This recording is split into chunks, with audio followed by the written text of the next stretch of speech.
Chemical reactions and equations, ये chapter तुम में से कई सारे स्टूडेंट्स ने अब तक कई बार पढ़ लिया होगा, बट हमारे ये जो फ्रंट बेंचर्स हैं इन्होंने तो ये चैप्टर कई बार अलग अलग बुक से पढ़ लिया है, अलग अलग यूट्यूब चैनल से पढ़ लिया है। बट तुम चाहे फ्रंट बेंचर हो, मिड बेंचर हो या मेरी तरह बैक बेंचर हो, तुम सबको मैं ये प्रॉमिस करता हूं कि अगर ये वीडियो एंड तक देख लेते हो तो इसके बाद तुम्हें इस चैप्टर में कुछ भी कहीं से भी पढ़ने की जरूरत नहीं पड़ने वाली, क्योंकि इस एक छोटी सी वन शॉट वीडियो में हम सारे के सारे रिएक्शंस देख लेंगे ट्रिक्स के साथ बिना रटे, सारी की सारी एक्टिविटीज देख लेंगे प्रॉपर कॉन्सेप्ट के साथ, एक एक कॉन्सेप्ट देखेंगे और उसका कॉन्सेप्ट एप्लीकेशन, यानी हर एक क्वेश्चन देखेंगे, कोई भी क्वेश्चन नहीं फंसेगा इस चैप्टर का अगर ये वीडियो एंड तक देखते हो। And let me tell you, ये सब कुछ हम कवर करने वाले हैं इंडिया के बेस्ट एनिमेशन के साथ कि तुम कहीं पर भी बोर ना हो। बस ये वीडियो पूरा एंड तक देखना, स्पीड अपने अकॉर्डिंग 1.5x पे कर सकते हो एंड मेरे साथ ये मूवी देखने के लिए रेडी हो जाओ। क्या हाल पढ़ ले गैंग, फाइनली पढ़ ले अक्षय फेस रिवील। तुमने इतना सर्च किया कि फेस रिवील हो चुका है एंड मैं तुम्हें कंप्लीट क्लास 10 साइंस करवा रहा हूँ और इसी चैनल पे हर एक सब्जेक्ट आ रहा होगा, इंडिया की बेस्ट क्वालिटी में आ रहा होगा। एंड रिमेंबर कि ये चैप्टर जो हम स्टार्ट कर रहे हैं केमिकल रिएक्शंस एंड इक्वेशंस, बहुत छोटा सा और सिंपल सा चैप्टर है। स्टार्ट करने से पहले एक बहुत इंपॉर्टेंट स्टोरी देखते हैं जिससे ये पूरा चैप्टर समझ सकते हो। क्या स्टोरी है? मेरी खुद की रियल लाइफ स्टोरी है। जब मैं क्लास 10th में था यार, तो मेरी एक बहुत बहुत बड़ी क्रश थी, आस्था। उसके लिए मैंने स्कूटी में पेट्रोल भरवा करके उसके लिए गिफ्ट लेके गया एंड उसने रिटर्न में क्या दिया? एक ब्लैंक पेज जिस पे मैं एक्सपेक्ट कर रहा था 3 मैजिकल वर्ड्स और कुछ फ्रूट्स। बट जैसे ही मैं स्कूटी लेकर के घर आता हूं और देखता हूं तो उस पेज में 3 मैजिकल वर्ड्स तो थे बट हिंदी में थे, दफा हो जाओ। एंड कुछ फ्रूट्स, बनानास एंड ग्रेप्स। जैसे ही मैंने ये लेटर पढ़ा, ये लेटर मैंने मोड़ा और फेंक दिया बालकनी में और उसी के साथ फेंक दिए वो फ्रूट्स भी और जा करके सो गया। लिटरली ये हाल हुआ था मेरा। और जब सो के उठा तो जाकर बालकनी खोली और देखा कि वो पेज जो मैंने मोड़ा हुआ फेंका था वो तो अभी भी वैसी ही हालत में है, थोड़ा बस गंदा हो गया है। मगर वो जो फ्रूट है, वो फ्रूट्स जितने भी थे, केला हो गया, ग्रेप्स हो गया, वो सारे के सारे अजीब से हो चुके हैं। उनका कलर चेंज हो गया है, शेप चेंज हो गया है, गल गए हैं, थोड़े से फट गए, सड़ गए हैं, खराब हो गए हैं। और अगर तुम्हें ये दोनों चेंजेस दिख रहे हैं, जहां पर पेज सिर्फ क्रम्पल्ड है, उसमें कुछ खास चेंज नहीं हुआ, बट फ्रूट्स में काफी ज्यादा चेंजेस हो गए, तो कुछ और चेंजेस नोटिस करो। जो ये स्टोरी मैंने बताई, जब मैं पेट्रोल भरवा के स्कूटी से जा रहा था उस टाइम पर एक रिएक्शन हो रहा था स्कूटी के इंजन में, कंबस्शन रिएक्शन। कंबस्शन हो रहा था जिससे जो पेट्रोल है वो गैसेस के फॉर्म में निकल रहा था, जो पाइप होती है ना साइलेंसर, उससे। उसी तरह से मेरी खुद की बॉडी में रेस्पिरेशन हो रहा था जिससे मुझे एनर्जी मिल रही थी, मैं ऑक्सीजन ले पा रहा था। और वो जो फ्रूट्स उस बेवफा आस्था ने दिए, वो फ्रूट्स कहां से आए थे? उसके पास नहीं, उसके पास तो ठेले से आए थे। ठेले पर, शॉप पे कहां से आए थे? फोटोसिंथेसिस की प्रोसेस के थ्रू। तो ये जितने भी प्रोसेस हैं, जैसे पहला कंबस्शन ऑफ फ्यूल, दूसरा रेस्पिरेशन मेरा खुद का, तीसरा फोटोसिंथेसिस, चौथा कि वो जो पेज मैंने क्रम्पल करके फेंक दिया, और पांचवा क्या?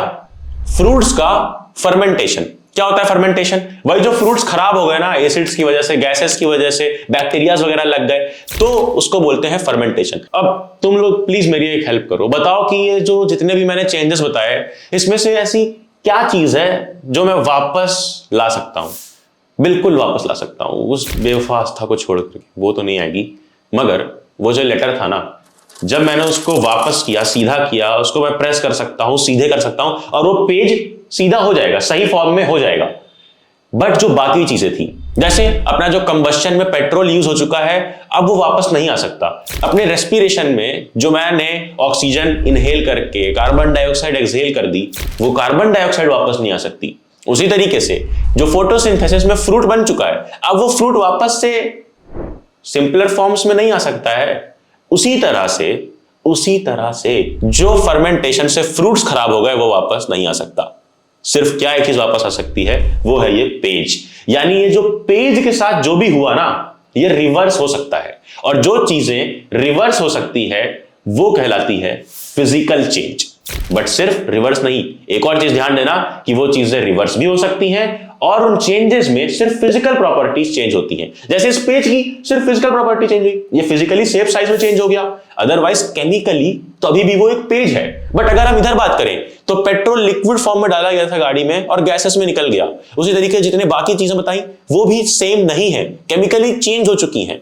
तो ये जो केमिकल चेंज होता है ये रिवर्स नहीं किया जा सकता है, इसे हम बोलते हैं केमिकल चेंज। इसके कई सारे एग्जांपल्स हैं। उसी तरीके से जो फिजिकल चेंज होता है ये सिर्फ फिजिकल प्रॉपर्टीज में चेंजेस लाता है, केमिकल प्रॉपर्टीज सेम रहती हैं और ये रिवर्स किया जा सकता है। तो ये था फिजिकल चेंज और केमिकल चेंज। ऐसे कई सारे चेंजेस हमारे आसपास होते रहते हैं।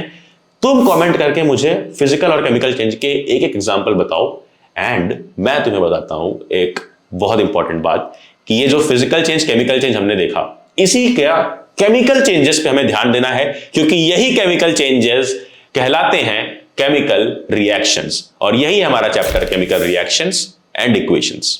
तो चैप्टर का जो पहला ही नाम है केमिकल रिएक्शंस एंड इक्वेशन का, केमिकल रिएक्शंस। केमिकल रिएक्शन क्या होती है बताओ। अभी मैंने बस इतना बताया कि जब भी केमिकल प्रॉपर्टीज में चेंज आए तो वो एक केमिकल चेंज है और वही केमिकल रिएक्शन है। अंग्रेजी में लिखना है तो ऐसे लिख सकते हो, when two or more substances react with each other या react together to form substances with new chemical properties. क्या कि जब दो या दो से ज्यादा मतलब जो भी रिएक्टेंट्स हैं, जो भी चीजें हैं, वो रिएक्ट करें और कुछ ऐसा बना दें जिसकी केमिकल प्रॉपर्टीज नहीं होनी चाहिए। फिजिकल प्रॉपर्टी नहीं हो या ना हो that doesn't matters, but the matter is कि वो केमिकल प्रॉपर्टीज उसकी नहीं, बिल्कुल न्यू होनी चाहिए। तो वो क्या होता है? केमिकल रिएक्शन होता है। समझ गए इतना? अब उसके हमने एग्जांपल्स ऑलरेडी देख लिए हैं। जो केमिकल चेंजेस थे वही केमिकल रिएक्शंस थे, आगे पूरे चैप्टर में देखना भी है। But chemical reaction and equation, ये इक्वेशन क्या है? तो केमिकल इक्वेशन एक प्रॉपर तरीका है किसी भी केमिकल रिएक्शन को लिख करके दिखाने का। अगर मैं तुमसे बोलूं फोटोसिंथेसिस, तो तुम्हें कैसे समझ में आएगा फोटोसिंथेसिस? तुम्हें अगर पता है तो तुम फोटोसिंथेसिस समझ लोगे। बट अगर मैं बोलूं फोटोसिंथेसिस मुझे रिटर्न में चाहिए, तो तुम क्या फोटोसिंथेसिस का प्लांट का वीडियो बनाओगे? या फिर अगर बोलूं रेस्पिरेशन, तो एक ह्यूमन का वीडियो बनाओगे, एनिमल का वीडियो बनाओगे? बिल्कुल नहीं। हमारे पास होती हैं केमिकल इक्वेशंस, यानी सिंबल्स और फिगर्स के थ्रू जब हम किसी केमिकल रिएक्शन को लिखते हैं उसको बोलते हैं केमिकल इक्वेशन। जैसे ये फोटोसिंथेसिस और बिल्कुल उसी तरह से ये रेस्पिरेशन। अब कैसे एक लाइन में लिख दिया, इस लिखने के तरीके को ही बोलते हैं chemical equation. When we write chemical reactions in form of figures and symbols, it is called a chemical equation. अब ये तो थी बड़ी सिंपल सी डेफिनेशन, बट भैया हम कैसे पता करेंगे कि ये केमिकल रिएक्शन हुई है? तो केमिकल रिएक्शन पता करने के लिए उसकी कुछ कैरेक्टरिस्टिक्स जान लो, यानी उसमें क्या क्या स्पेशलिटीज होती हैं। यस, याद नहीं करना पड़ेगा, प्रॉमिस किया था ना। बस इतना याद रखो कि केमिकल रिएक्शन के लिए तुम्हें निकालना होगा कलर जीएसटी। कलर मतलब चेंज इन कलर, कि कुछ भी कलर में चेंज अगर आ रहा है तो हाँ केमिकल रिएक्शन हुई है। जीएसटी गैस, यानी कोई भी गैस रिलीज हुई है तो केमिकल रिएक्शन हुई है। एस मींस होता है स्टेट, यानी फिजिकल स्टेट में अगर चेंज आ रहा है तो भी केमिकल रिएक्शन हुई है। और टी होता है टेम्परेचर, टेम्परेचर बढ़ रहा है, घट रहा है, कुछ भी हो रहा है टेम्परेचर में अगर चेंजेस, तो हाँ केमिकल रिएक्शन हुई है। कलर जीएसटी, समझ गए इतना? अब ये क्या था? मैं तुम्हारे स्क्रीन पे ऐसे एक रिएक्शन लिख दूं, तुम कैसे पता करोगे कि ये केमिकल रिएक्शन है? देखो अपने सामने क्या है, CO यानी कार्बन मोनोऑक्साइड गैस। अब गैस कैसे पता चला? क्योंकि उसके आगे ब्रैकेट में G लिखा हुआ है। उसी तरह से हाइड्रोजन, उसके आगे भी G लिखा है, यानी कार्बन मोनोऑक्साइड गैस है, साथ में हाइड्रोजन गैस रिएक्ट कर रही है। ये हमारे रिएक्टेंट्स हैं, क्योंकि ये एरो के लेफ्ट साइड पे लिखे हैं। अब एरो है और राइट साइड पे क्या लिखा है? राइट साइड पे लिखा है हमारा प्रोडक्ट CH3OH। और पता है, मुझे पता चल चुका है कि ये एक लिक्विड है। तुम्हें पता चला? हाँ, क्योंकि ब्रैकेट में लिखा है L। अब हमें देखने वाली बात यह है कि जो रिएक्टेंट्स हैं वो दोनों गैस थे, बट जो प्रोडक्ट बन रहा है वो एक लिक्विड बन रहा है। क्या ये केमिकल रिएक्शन है? अभी पढ़ के आए हैं कि कैरेक्टरिस्टिक्स होती हैं कलर जीएसटी। कलर चेंज है? नहीं। जी यानी गैस रिलीज है? नहीं। एस स्टेट चेंज है? हाँ बिल्कुल, क्योंकि रिएक्शन में जो रिएक्टेंट्स हैं, जो रिएक्ट कर रहे हैं, वो दोनों गैस हैं, बट जो प्रोडक्ट बन रहा है वो एक लिक्विड है। तो यानी स्टेट चेंज हुआ है, और अगर कलर जीएसटी में से कोई एक भी चीज फॉलो हो गई है तो मतलब ये एक केमिकल रिएक्शन है। और पढ़ने की भी जरूरत नहीं है, ये एक मूवी है, बिल्कुल मूवी की तरह देखो। एंड मूवी में आगे आता है अगला पड़ाव कि भैया आपने जो हमें केमिकल इक्वेशंस बताई कि ये फोटोसिंथेसिस की इक्वेशन है, इसमें हमें कुछ कुछ चीजें दिख रही हैं। जैसे कि इस इक्वेशन में हमें ब्रैकेट में S लिखा हुआ दिख रहा है, G लिखा हुआ दिख रहा है, वो तो हमें पता है कि SGLAQ क्या होता है, पता है ना? अरे यार देख लो, S मतलब कि सॉलिड होता है, G मतलब गैस होता है, उसकी स्टेट क्या है, फिजिकल स्टेट, वो लिखा हुआ है, और L मतलब लिक्विड, AQ मतलब एक्वस यानी वाटर में मिलाया हुआ गया है, यानी उस चीज को वाटर में मिला दिया गया है। तो ये हो गया। और क्या दिख रहा है? एक एरो दिख रहा है, एक एरो के इधर कुछ चीजें लिखी हैं और एरो के इधर कुछ और। तो जो एरो के लेफ्ट साइड पे होता है वो होता है रिएक्टेंट्स, यानी जो पुरानी चीजें थी जो मिल के आपस में रिएक्ट कर रही हैं, रिएक्टेंट्स। एंड एरो के जो उधर है वो क्या होता है? वो होता है प्रोडक्ट, जो नई चीज बनी है, अपना केमिकल प्रोडक्ट, वो क्या है? प्रोडक्ट कहलाता है। तो ये चीज समझ गए। अब देखो ये रिएक्शन, इसमें क्या है? कार्बन मोनोऑक्साइड गैस, जो कि बड़ी जानलेवा गैस है, कार्बन मोनोऑक्साइड गैस रिएक्ट कर रही है हाइड्रोजन गैस के साथ, और बन क्या रहा है? ये दोनों गैसेस रिएक्ट करके बना दे रही हैं मिथेनॉल, CH3OH, जो कि एक लिक्विड है। अब ये जो रिएक्शन हुई, हमने भैया सॉलिड, लिक्विड, गैसेस ये सब तो पढ़ लिया है, बट इसमें एक नई चीज देखने मिल रही है। एरो के ऊपर क्या लिखा है भैया? 340 ATM। इसका क्या मतलब है? देखो, जब भी एरो के ऊपर कोई चीज लिखी हो तो वो या तो कंडीशंस होंगी कि किस कंडीशन में रिएक्शन हो रहा है, या तो कैटलिस्ट होगा। कैटलिस्ट यानी बुआ जी, जो कि खुद तो कुछ नहीं करती है बट आ करके रिएक्शन यानी कि लड़ाई बढ़ा देती हैं। तो बस या तो क्या लिखा होगा? कंडीशंस, या तो कैटलिस्ट, जो रिएक्शन में पार्टिसिपेट तो नहीं करेगा मगर रिएक्शन को सपोर्ट करेगा। तो यहां पर लिखा हुआ है 340 ATM, यानी 340 एटॉमिक प्रेशर। तो ये प्रेशर है कि इतने प्रेशर में ये रिएक्शन कब करवाओगे तभी मिथेनॉल बनेगा। बट भैया फिर बुआ जी कहां गई? अरे यार बुआ जी इधर हैं, मतलब हमारा कैटलिस्ट ये है। अच्छा, जब हम हाइड्रोजन और नाइट्रोजन को रिएक्ट करवाते हैं आयरन या फिर पैलेडियम की प्रेजेंस में, तो बनता क्या है? बनता है अमोनिया। और ये जो एरो तुम्हें 2 दिख रहा है, उसके ऊपर आयरन/पैलेडियम लिखा है, यही है बुआ जी ये। यानी जो एरो के ऊपर लिखा हुआ है उस रिएक्शन में क्या था? उस वाले रिएक्शन में क्या था? वो था एटॉमिक प्रेशर, ठीक है, कंडीशन हो गई। बट यहां पर आयरन या पैलेडियम क्या है? एक कैटलिस्ट है, बुआ जी है हमारी, जो खुद तो रिएक्शन में नहीं है। अगर रिएक्शन में होती तो एरो के लेफ्ट या राइट में लिखी होती, ऊपर लिखी है, यानी ये रिएक्शन को सपोर्ट कर रही हैं, डायरेक्टली पार्टिसिपेट नहीं कर रही हैं। इसको बोलते हैं कैटलिस्ट। अब 2 एरो क्यों है भैया? क्योंकि ये रिवर्सिबल रिएक्शन है। ऐसी भी कुछ रिएक्शंस होती हैं, केमिकल रिएक्शंस, जो रिवर्स करी जा सकती हैं अंडर सर्टेन कंडीशंस। तो ऐसा एरो जब बना रहेगा मतलब कि रिवर्सिबल केमिकल रिएक्शन है। अब एक और चीज देखो, ये रिएक्शन जो तुमने अब तक कई बार देखी होगी कि हम जब जिंक मेटल को रिएक्ट करवाते हैं डाइल्यूट HCl में, जिंक मेटल को डाइल्यूट HCl में डाल दो, उसके बाद होगा क्या? बन जाएगा ZnCl2, एक नया सॉल्ट, और रिलीज हो जाएगी एक गैस, हाइड्रोजन गैस, और बहुत सारी हीट। अब भैया इसमें क्या नया है? हमने तो सब पढ़ लिया है, आपने तो सब पढ़ा दिया, इसमें क्या नया है? नोटिस करो क्या नया है। जो भी तुम्हारे स्टेट लिखे हैं वो तो तुमने पढ़ा ही था। एरो के ऊपर कुछ लिखा है? नहीं लिखा है। फिर नया क्या है? नया इसमें यह है कि ये DIL क्या लिखा हुआ है? DIL डॉट, दिल, दिलजीत दोसांझ, नहीं, ये दिल का मतलब है डाइल्यूट, जो मैंने बोला कि डाइल्यूट HCl। वहीं अगर हम कंसंट्रेटेड HCl लेते तो वहां क्या लिखते? CONC dot. तो DIL डॉट का मतलब डाइल्यूट, CONC डॉट का मतलब कंसंट्रेटेड, और जो वहां हाइड्रोजन के आगे हीट लिखा है इसका मतलब, समझाता हूं, जब भी एरो के राइट साइड में हीट लिखा रहेगा उसका मतलब होता है एक्सोथर्मिक रिएक्शन, कि हीट निकल रही है उस रिएक्शन से। वहीं जब ऐसी कुछ लिखा हो यानी एरो के लेफ्ट साइड पे, वो होती है एंडोथर्मिक रिएक्शन, मतलब कि हम हीट प्रोवाइड कर रहे हैं, जब हम हीट दे रहे हैं तब वो रिएक्शन हो रही है। तो एंडोथर्मिक में हीट एरो के इधर लिखा होगा, और हीट एरो के राइट साइड पे लिखा होगा। अब इतने सारे मैंने रिएक्शंस क्यों बताए? क्योंकि एग्जाम में आ जाता है कि कैसे हम एक केमिकल इक्वेशन को इंफॉर्मेटिव बना सकते हैं, कैसे उसे बहुत इंफॉर्मेटिव यानी इंफॉर्मेशन मिल सके ना उस केमिकल इक्वेशन से, जो भी साइंटिस्ट या फिर स्टूडेंट या टीचर पढ़ रहा है उसे। तो कैसे इंफॉर्मेशन मिलेगी? जब हम इन 5 चीजों का यूज करेंगे। नंबर 1 जो मैंने ऑलरेडी तुम्हें रिएक्शन में दिखा दिया था, क्या? State, solid, liquid, gaseous, aqueous, कैसा है वो लिख दो।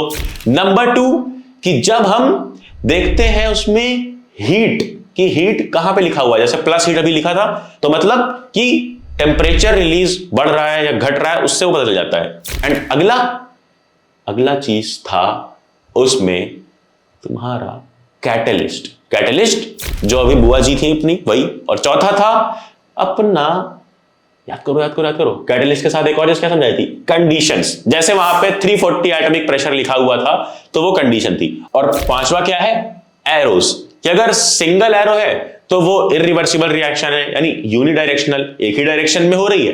वहीं अगर जो मैंने दिखाया था अपनी उस रिएक्शन में नाइट्रोजन, हाइड्रोजन और अमोनिया वाली में, उसमें ऐसा डबल रिएक्शन था, डबल एरो था, मतलब कि वो दोनों साइड से रिएक्शन हो सकती है, रिवर्सिबल रिएक्शन है। तो इन 5 चीजों से हम अपनी केमिकल रिएक्शन को और भी इंफॉर्मेटिव बना सकते हैं। काश उसने उस लेटर में भी थोड़ी इंफॉर्मेशन दी होती, इंस्टेड ऑफ दफा हो जाओ। अब हमने देख लिया है केमिकल इक्वेशंस, बट इतनी सारी इक्वेशंस को भैया आपने बैलेंस नहीं किया। तो केमिकल इक्वेशंस को बैलेंस समझ लो करते क्यों हैं? हम केमिकल इक्वेशन बैलेंस करते हैं law of conservation of mass justify करने के लिए। क्या मतलब? कि जो रिएक्टेंट साइड पे जितनी क्वांटिटी में मास है ना, उतना ही मास इधर रहेगा प्रोडक्ट साइड पे। जैसे जब तुम आगे अभी इलेक्ट्रोलिसिस देखोगे वाटर का, H2O को जब इलेक्ट्रिसिटी पास करते हैं वाटर को, तो बनता है हाइड्रोजन गैस और ऑक्सीजन गैस, और उसी वॉल्यूम में ये गैसेस निकलती हैं जिस वॉल्यूम से H2O बना है। मतलब नहीं समझे? अरे जैसे हाइड्रोजन 2 मॉलिक्यूल है ना हाइड्रोजन के वाटर में, और ऑक्सीजन का एक ही है, तो जब इधर ये टूटता है और जब बनती है गैसेस, तो गैसेस हाइड्रोजन की ज्यादा बनती है, डबल बनती है, क्योंकि वाटर में डबल हाइड्रोजन है ऑक्सीजन से। ये law of conservation of mass है। और बैलेंसिंग हम एंड में इसी वीडियो में समझ रहे होंगे, बिल्कुल आखिरी के पार्ट में। उसके पहले आओ आगे चलते हैं इस चैप्टर में। खैर आगे बढ़ते हैं अपने चैप्टर के अगले पड़ाव पर, which is types of chemical reactions. हमें पढ़ने हैं हर एक टाइप। स्टार्ट करेंगे कॉम्बिनेशन से। एंड रिमेंबर कि जो भी तुम सोच रहे हो कि ये एक्टिविटी मिस हो जाएगी, वो एक्टिविटी कुछ भी मिस नहीं होगा। बस इस मूवी को अभी ध्यान से एंड तक देखते रहो। Starting with combination reaction, activity 1.1 पे आ चुके हैं। एक्टिविटी 1.1 में हो क्या रहा है देखो जरा ध्यान से। इसमें एक अपना लड़का है सोनू, जो बड़ा बदमाश है, मगर अभी थोड़ा पढ़ने लिखने के लिए, क्योंकि वो पढ़ना चाहता है, तो एक मैग्नीशियम रिबन लेता है। उस मैग्नीशियम रिबन को पहले तो सैंड पेपर से घिस घिस के साफ करता है। एंड साफ करने के बाद उसको स्पिरिट लैम्प से जलाता है, बर्न करता है। नीचे एक प्लेट रख देता है, और जिस प्लेट को हम केमिस्ट्री की भाषा में बोलते हैं चाइना डिश, तो उस प्लेट में क्या देखता है कि कुछ एसेस आ रही हैं। ठीक है, कुछ एसेस आ रही हैं, व्हाइट कलर की राख आ रही है। तो उसने नोटिस क्या किया कि सबसे पहले तो उसको सैंड पेपर से घिसना पड़ रहा है मैग्नीशियम रिबन को। उसके बाद वो जला रहा है तो डैजलिंग व्हाइट फ्लेम निकल रही है, यानी व्हाइट कलर की फ्लेम्स निकल रही है, बहुत ही ब्राइट व्हाइट कलर की। एंड साथ में व्हाइट कलर का पाउडर नीचे गिर रहा है एशेस की फॉर्म में। अब बताओ कि इस केमिकल रिएक्शन में क्या क्या हुआ? तो हमें मैंने बताया था ना, बताने के लिए पूरा रिएक्शन नहीं करके दिखाना है, सिंपली पेज पे इक्वेशन के फॉर्म में लिख दिया गया। क्या लिखा गया? मैग्नीशियम जो कि एक सॉलिड है, रिएक्ट करता है किसके साथ? यस, ऑक्सीजन के साथ। भैया ऑक्सीजन के साथ। रिमेंबर केमिस्ट्री में जहां पर भी तुम्हें दिखे कुछ भी, मान लो XYZ कुछ भी, जैसे यहां पे मैग्नीशियम है प्लस O2, जहां पर भी प्लस O2 है सिर्फ, जैसे यहां पर सिर्फ प्लस O2 है और कुछ भी नहीं, इसका मतलब कि उसको बर्न किया जा रहा है ऑक्सीजन की प्रेजेंस में, जिसको बोलते हैं कंबस्टन रिएक्शन। जैसे तुम्हारा पेट्रोल बर्न हो रहा था, उसी तरीके से यहां पर मैग्नीशियम बर्न हो रहा है, तो Mg+O2 यानी कंबस्टन हो रहा है, मैग्नीशियम बर्न हो रहा है। और बन क्या रहा है? MgO यानी मैग्नीशियम ऑक्साइड। जो पाउडर गिर रहा है ना नीचे एशेस, वो पाउडर क्या है? सिल्वर। ना, वो पाउडर क्या है? व्हाइट। याद रखना कि मैग्नीशियम रिबन सिल्वर होता है, पाउडर जो गिरता है वो व्हाइट होता है, और जो व्हाइट पाउडर है वही है मैग्नीशियम ऑक्साइड। तो क्या हुआ? सिल्वर कलर का मैग्नीशियम ऑक्सीजन की प्रेजेंस में जलाया गया, बना क्या, MgO मैग्नीशियम ऑक्साइड, जो कि एक सॉलिड है ऑफ कोर्स, और व्हाइट कलर का है। अब यहां पे इस एक्टिविटी से सिर्फ एक क्वेश्चन हर साल आता है, विच इज कि हमारे सोनू ने क्यों मैग्नीशियम रिबन को सैंड पेपर से घिस घिस के साफ किया था? पता है क्यों? क्योंकि जब भी मैग्नीशियम ऐसा एक्सपोज्ड होता है एटमॉस्फेयर में, रखा जाता है, तो उसके आसपास आजू बाजू आ जाती है ऑक्साइड लेयर, यानी उसके आसपास ऑक्सीजन की लेयर आ जाती है, ऑक्साइड लेयर आ जाती है, जिसको सैंड पेपर से घिस घिस के मिटाया जाता है, हटाया जाता है, ताकि वो अच्छे से बर्न हो पाए, वरना बर्निंग में, कंबस्टन के प्रोसेस में काफी प्रॉब्लम आएगी। तो इसके लिए सैंड पेपर से मैग्नीशियम रिबन को पहले घिसा जाता है कि वो जो ऑक्सीजन लेयर चढ़ गई है उस पे, ऑक्साइड लेयर, वो ऑक्साइड लेयर हट जाए एंड उसके बाद उसका कंबस्टन किया जा सके। अब भैया आपने कॉम्बिनेशन रिएक्शन पढ़ाते पढ़ाते ये एक्टिविटी क्यों पढ़ाई? क्योंकि ध्यान से इस रिएक्शन को देखो, Mg+O2 MgO। याद रखना, कभी भी कोई रिएक्शन में एरो की लेफ्ट साइड पे, एरो के लेफ्ट साइड पे 1 2 3 ऐसे हो, मतलब कि ज्यादा क्वांटिटी में चीजें लिखी हो, और एरो के राइट साइड पे सिर्फ एक ही चीज लिखी हो, तो वो होता है कॉम्बिनेशन रिएक्शन। कि अलग अलग चीजें मिली तो, बट कंबाइन कर गई और कंबाइन करके एक चीज बना ली, तो ये है क्या? Combination reaction. अंग्रेजी में देखें तो ये when two or more substances react together to form a substance, सिर्फ एक substance with new chemical properties, जैसे यहां पे मैग्नीशियम ऑक्साइड की न्यू केमिकल प्रॉपर्टीज हैं। तो अब जैसे ये एक एग्जांपल था, उसी तरीके से कई सारे एग्जांपल्स हैं, जैसे H2+O2 यानी हाइड्रोजन और ऑक्सीजन गैसेस को जब आप मिलाओगे तो क्या होगा, क्या बनेगा? H2O, वाटर, जो कि एक नया प्रोडक्ट है। इसी तरीके से कॉम्बिनेशन रिएक्शंस के कई सारे एग्जांपल्स होते हैं, जैसे अपना नाइट्रोजन हाइड्रोजन वाला एग्जांपल, नाइट्रोजन और हाइड्रोजन गैस को मिला दोगे तो अमोनिया बन जाएगा। तो जहां पर भी ऐसा दिखे कि 1 2 3 कई सारे रिएक्टेंट्स मिल करके सिर्फ एक प्रोडक्ट बनाते हैं, वो होता है कॉम्बिनेशन रिएक्शन। और कॉम्बिनेशन रिएक्शन के सबसे इंपॉर्टेंट एग्जांपल पे बढ़ने से पहले एक बहुत इंपॉर्टेंट स्टोरी सुन लो अपने राहुल की। यार राहुल की बहुत ज्यादा ही गरीबी आ गई थी, क्योंकि वो जीत ही नहीं पा रहा था इलेक्शंस में, एंड जब उसकी इतनी गरीबी आ गई कि दिवाली आ चुकी थी, उसको अपना घर पेंट करवाना था और पेंटर तक के पैसे नहीं थे, तो उसको खुद ही पेंट करना पड़ गया। वो जाकर के दुकान से चूना लेके आता है, लिटरली चूना, व्हाइट कलर का चूना, और उसको पानी में मिलाता है, और जब एक प्रॉपर पेंट जैसा लिक्विड बन जाता है, तो उस लिक्विड को उठा करके वो अपने हाथों से वॉल्स पे लगाता है, दीवार पे लगाता है, पेंट करता है। बेचारा दुखी रहता है क्योंकि कुछ अच्छा लग नहीं रहा था, मगर जब वो 1-2 दिन के बाद देखता है तो उसकी वॉल्स चमचमा उठती हैं, चमकने लग जाती हैं, और वो खुश हो जाता है, उसकी पूरी फैमिली खुश हो जाती है, सोनिया खुश, प्रियंका खुश, राहुल खुश, सब लोग खुश। एंड ऐसा खुश क्यों हुए? क्योंकि उसकी वॉल्स में एक शाइनी फिनिश आ चुका था। अब ये क्यों आया बताओ? मैंने कहा था हर एक चीज आसपास जो भी हो रही है सब एक केमिकल रिएक्शन है, एंड ये भी एक केमिकल रिएक्शन है। क्यों? आओ डीकोड करते हैं यार, सीआईडी बन जाओ थोड़ा मेरे साथ। चूना का केमिकल कॉम्पोजिशन क्या होता है? चूना मतलब कैल्शियम ऑक्साइड, CaO, ठीक है, कैल्शियम ऑक्साइड, चूना। इसको किसमें मिलाया था? वाटर में। तो मतलब CaO के आगे क्या लिख दो? Plus H2O, CaO plus H2O। फिर एरो बन गया, और बना क्या था? जब कैल्शियम ऑक्साइड को वाटर में मिलाया, जब चूना को उसने वाटर में मिलाया, तो एक लिक्विड बन गया था जिससे पेंटिंग की थी। तो वो लिक्विड क्या बनता है? Calcium hydroxide, calcium hydroxide. याद रखना, चूना, कैल्शियम ऑक्साइड, जिसका कॉमन नेम होता है क्विक लाइम, और जब पानी में मिला दें तो बन जाता है कैल्शियम हाइड्रोक्साइड, यानी स्लेग्ड लाइम। क्या? स्लेग्ड लाइम। वो क्विक लाइम था, ये स्लेग्ड लाइम है। अब इस स्लेग्ड लाइम को यानी कैल्शियम हाइड्रोक्साइड को वो दीवार पर लगाता है राहुल, पेंट करता है, जिससे कुछ दिनों बाद एक शाइनी फिनिश आता है। अब भैया ये शाइनी फिनिश क्यों हुआ? इसकी रिएक्शन भी तो बताओ। तो जो अपना CaOH ट्वाइस था, कैल्शियम हाइड्रोक्साइड, जो दीवार पे लगाया गया था, ये रिएक्ट करता है आसपास की गैसेस से, और सबसे ज्यादा कौन सी गैस प्रेजेंट है? Carbon dioxide. तो जब ये कार्बन डाइऑक्साइड से रिएक्ट करता है लिख दो ना यार, लिख के देखो। CaOH ट्वाइस प्लस CO2 ये बना देता है CaCO3 कैल्शियम कार्बोनेट, जो कि एक शाइनी फिनिश वाला प्रोडक्ट है, चमचमाता प्रोडक्ट है, जिसको हम कॉमनली मार्बल बोलते हैं। तो बिल्कुल मार्बल जैसा उसकी वॉल्स चमकने लग जाती हैं। क्या क्या मैंने बताया इस पूरी रिएक्शन में? कॉमन नेम क्या क्या याद रखने हैं? कैल्शियम ऑक्साइड क्विक लाइम चूना, स्लेक्ड लाइम क्या था? CaOH ट्वाइस कैल्शियम हाइड्रोक्साइड, और अपना मार्बल लास्ट वाला प्रोडक्ट जिससे शाइनी फिनिश आई है CaCO3 कैल्शियम कार्बोनेट। समझ गए? ये एक बहुत इंपॉर्टेंट रिएक्शन है, तुम्हारे एग्जाम में किसी भी तरह से आ सकती है, बट ये तो सिर्फ एवरेज स्टूडेंट्स को पता है। थोड़ा टॉपर्स वाले सेक्शन में आ जाओ, ये लैब में आ जाओ, केमिकल लैब में जब तुम ये रिएक्शन करवा रहे होगे। कौन सी रिएक्शन? वही चूना वाली।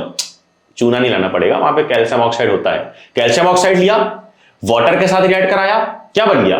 Calcium hydroxide. फिर उसको CO2 के साथ रिएक्ट करवा दिया, यानी कैल्शियम हाइड्रोक्साइड में CO2 डाल दी, कार्बन डाइऑक्साइड गैस, तो क्या बन जाता है? कैल्शियम कार्बोनेट, अपना मार्बल शाइनी फिनिश वाला। अब उसी कैल्शियम कार्बोनेट में जब तुम ढेर सारा, बहुत ज्यादा एक्सेसिव कार्बन डाइऑक्साइड डालते हो, तो देखो CaCO3 बनता है, साथ में वाटर तो रहता ही रहता है, उसके साथ में जब तुम एक्सेसिव CO2 डालते हो तो बन जाता है कैल्शियम बाइकार्बोनेट CaHCO3। ये क्या है भैया? ये क्या है? ये क्यों बताया?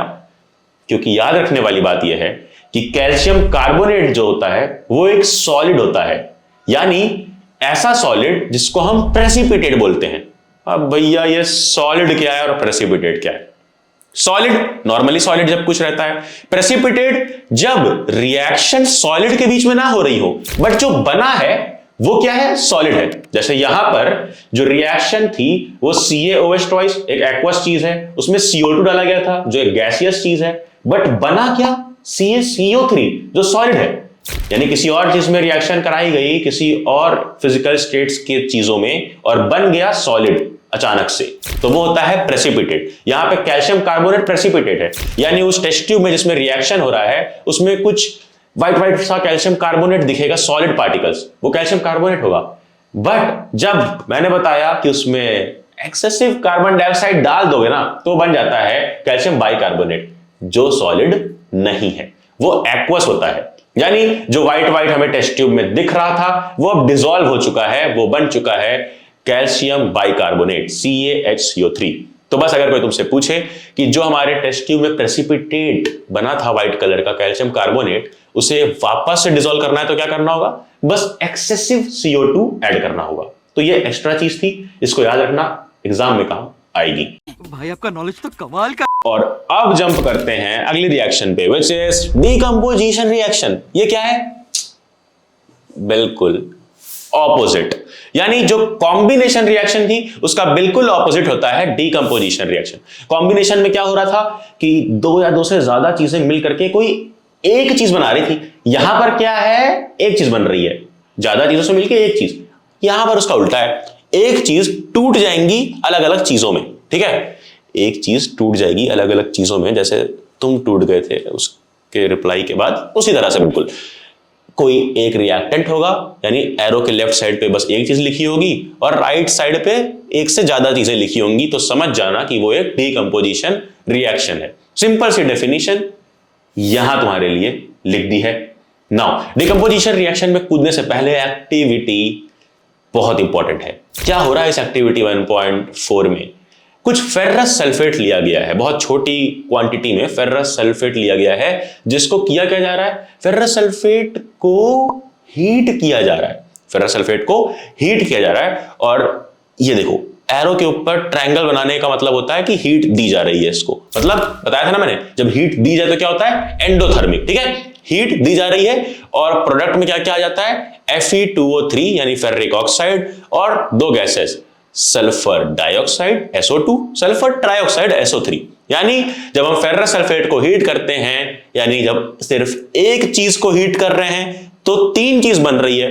ऑफ कोर्स डीकंपोजिशन रिएक्शन, एक चीज टूट जा रही है एक से ज्यादा चीजों में। और क्या हो रहा है इस पर्टिकुलर रिएक्शन में कि FeSO4 टूट रहा है सल्फर डाइऑक्साइड ट्राइऑक्साइड में, और Fe2O3 फेरिक ऑक्साइड में। यहां पर कलर चेंज पूछा जा सकता है। क्या कलर चेंज है यह समझने से पहले इधर आ जाओ कि ये जो फेरस सल्फेट हमने लिया ना, ये ओरिजिनली थोड़ा हाइड्रेटेड रहता है। हाइड्रेटेड मतलब जैसे तुम रहते हो ग्लूकॉन डी पी करके, उसी तरह से हाइड्रेटेड मतलब कि जिसके अंदर वाटर हो। तो ये ओरिजिनली हाइड्रेटेड रहता है।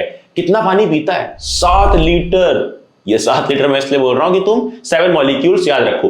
FeSO4.7H2O। .7H2O का मतलब कि 7 मोल्स ऑफ वाटर यहां पर हैं। ठीक है, क्या मतलब हुआ कि FeSO4.7H2O यानी 7 मोल्स या मॉलिक्यूल्स ऑफ H2O अटैच्ड हैं। ये क्या हो गया? Hydrated ferrous sulphate. इसका कलर रहता है ग्रीन। जब इसमें से पानी हटा दिया जाता है यानी FeSO4 बचता है, जो हमने रिएक्शन में लिया था, तो वो होता है कलरलेस। ठीक है, व्हाइट कह सकते हैं, कलरलेस। अब जब हम रिएक्शन में हीट कर रहे थे FeSO4 को, तो बन रहा था Fe2O3। Fe2O3 क्या होता है? ये होता है ब्राउन कलर का, और उसके साथ SO2 SO3 कुछ गैसेस निकल रही थी। तो ये डिकम्पोजिशन रिएक्शन किससे हुआ? किसकी मदद से हुआ? हीट की मदद से। ठीक है, तो जो भी डिकम्पोजिशन रिएक्शन हीट की मदद से, यानी जब हीट देना पड़े, हीट की मदद से होते हैं डिकम्पोजिशन रिएक्शन, उनको बोलते हैं थर्मल डिकम्पोजिशन। एक और बहुत इंपॉर्टेंट एग्जांपल है कैल्शियम कार्बोनेट का। जो अपना मार्बल बना था ना, उस कैल्शियम कार्बोनेट में हीट प्रोवाइड कर दोगे तो बन जाएगा कैल्शियम ऑक्साइड, चूना, क्विकलाइन और कार्बन डाइऑक्साइड गैस। तो ये 2 एग्जांपल हो गए डिकम्पोजिशन रिएक्शन के। जब हम लेड नाइट्रेट को यानी PbNO3 टॉइस को हीट करते हैं तो बनता है लेड ऑक्साइड। जैसे फेरिक ऑक्साइड, कैल्शियम ऑक्साइड बन रहा, उसी तरह से लेड ऑक्साइड बन गया। और साथ में क्या बन गया? साथ में बन जाता है NO2 गैस, जो कि एक ब्राउन फ्यूम वाली गैस होती है, यानी ब्राउन कलर की गैस होती है, नाइट्रोजन डाइऑक्साइड, और साथ में ऑक्सीजन। समझ गए? तो ये रिएक्शंस हो किस वजह से रहे हैं? हीट की वजह से। सब में हीट कॉमन है, इसलिए इसको बोलते हैं thermal decomposition.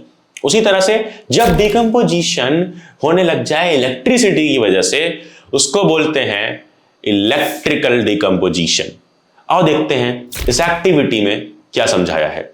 Electrolysis of water. इस सेटअप में क्या हो रहा है एक्टिविटी में, देखो ध्यान से। इसमें एक प्लास्टिक मग है जिसमें पानी भरा गया है, और 2 टेस्ट ट्यूब में ग्रेफाइट रॉड्स डाल दी गई हैं। ग्रेफाइट रॉड्स क्यों? ताकि कंडक्शन हो सके इलेक्ट्रिसिटी का, क्योंकि नीचे इलेक्ट्रिसिटी कनेक्ट की गई ना बैटरी से, ताकि इलेक्ट्रिसिटी पास कराई जाए वाटर में। तभी तो बोलते हैं इलेक्ट्रोलिसिस ऑफ वाटर। यहां पे क्या है, ध्यान से देखो। एक पॉजिटिव टर्मिनल से कनेक्टेड है, एक नेगेटिव से। याद रखना कि जो पॉजिटिव टर्मिनल से कनेक्टेड होता है वो होता है एनोड, जो नेगेटिव टर्मिनल से कनेक्टेड होता है वो होता है कैथोड।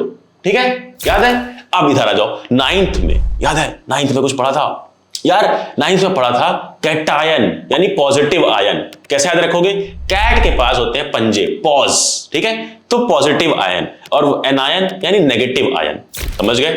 जो इतना याद है ना, जो 9th में एक टेबल पढ़ी थी, ये जो टेबल है, तो बस इस टेबल में ही सारे कैटायन एनायन दिए हुए हैं। अब आ जाते हैं इधर अपने इलेक्ट्रोलिसिस पे। यहां पे हो क्या रहा है, जब वाटर का इलेक्ट्रोलिसिस होता है तो जो अपना एनोड है ना, पॉजिटिव वाला, उस टेस्ट ट्यूब में, एनोड वाली टेस्ट ट्यूब में भर जाता है ऑक्सीजन, वहीं कैथोड वाली टेस्ट ट्यूब में भर जाता है हाइड्रोजन। क्यों? जो मैंने बेसिक अभी बताया कि हमारा जो एनोड है वो पॉजिटिव है, तो एनोड के पास, पॉजिटिव के पास क्या आएगा? पॉजिटिव के पास क्या आएगा? हमेशा नेगेटिव। तो नेगेटिव क्या है, ऑक्सीजन या हाइड्रोजन? उसी टेबल में लिखा हुआ है कि ऑक्सीजन आयन नेगेटिव होता है और हाइड्रोजन आयन पॉजिटिव। तो ऑक्सीजन आयन नेगेटिव है, तो नेगेटिव वाला आ गया इधर एनोड पे, पॉजिटिव वाला आ गया कैथोड पे। इतना समझ गए? अब अगली चीज इसमें पूछी जाती है, ये क्या, ये जो वॉल्यूम्स हैं दोनों गैसेस के वो बराबर हैं? नहीं। जूम करके देखो तो तुम्हें दिखेगा कि अपनी हाइड्रोजन गैस जिस टेस्ट ट्यूब में है उसमें ज्यादा गैस भरी हुई है, ऑक्सीजन वाले में कम है। क्यों? क्योंकि जो अपना वाटर होता है वो वाटर कैसे बना होता है?